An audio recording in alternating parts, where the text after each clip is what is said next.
Good day mga ka-TG. Papakita ko lang sa inyo. So, update ko lang po yung price na ganito. Yung ganitong unit mga ka-TG. AR-15 Viper. So, pwede siya 8mm, pwede siya Impejulin. So, 8mm bulitas at Impejulin.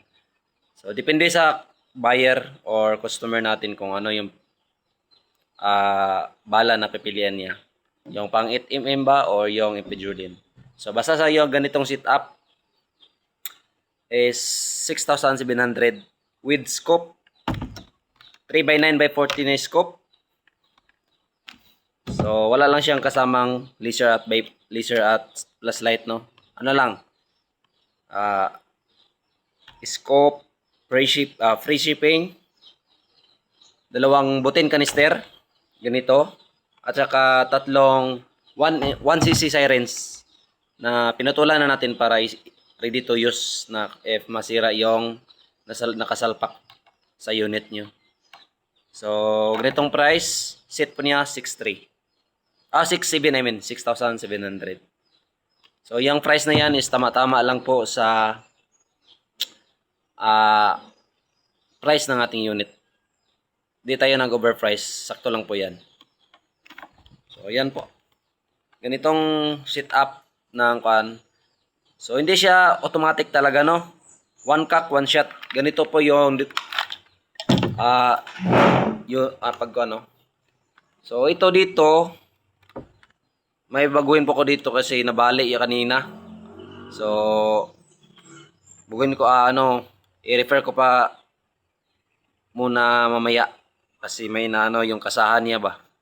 So, dito na lang ako magkasasapikas. Sa kabila pala.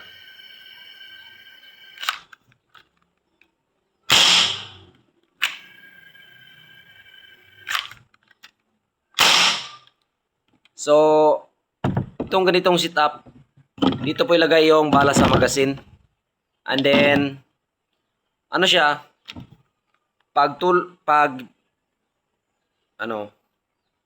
paghila mo sa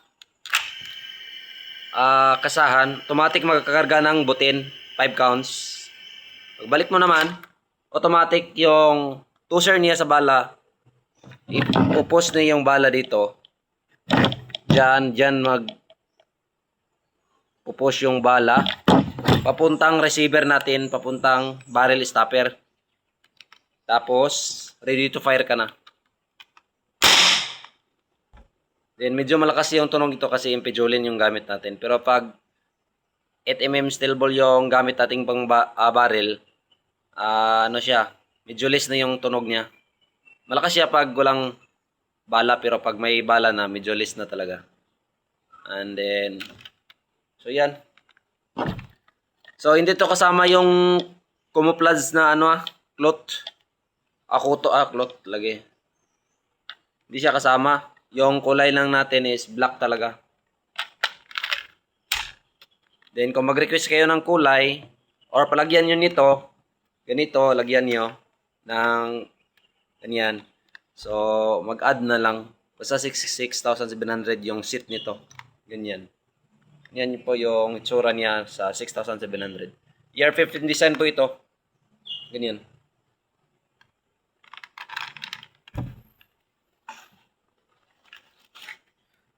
Itong scope, may takip itong scope .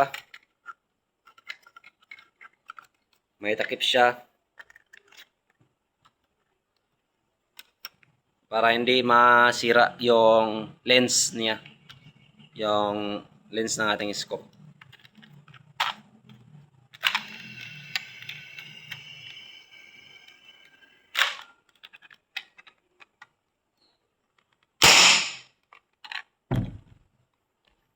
So, ito yung butin canister. At ito naman yung check valve. Yung sa lalim nito, check valve. At saka may sirens dito. So, dito mo ilagay yung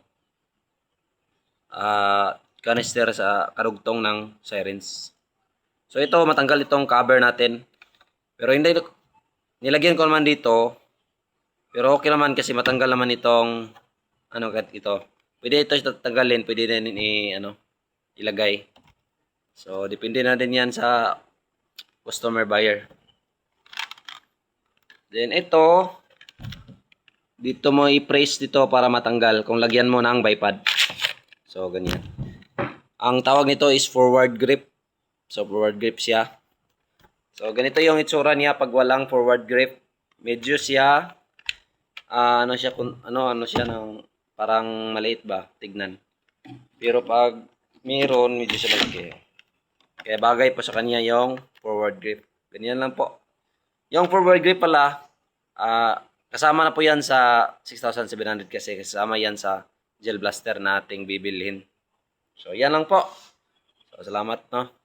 Update lang po yan sa price ng ating ER15 Viper na pwede tayo magbala na, pwede tayo mag-request ng 8mm or MP Jolin. So, yan lang po.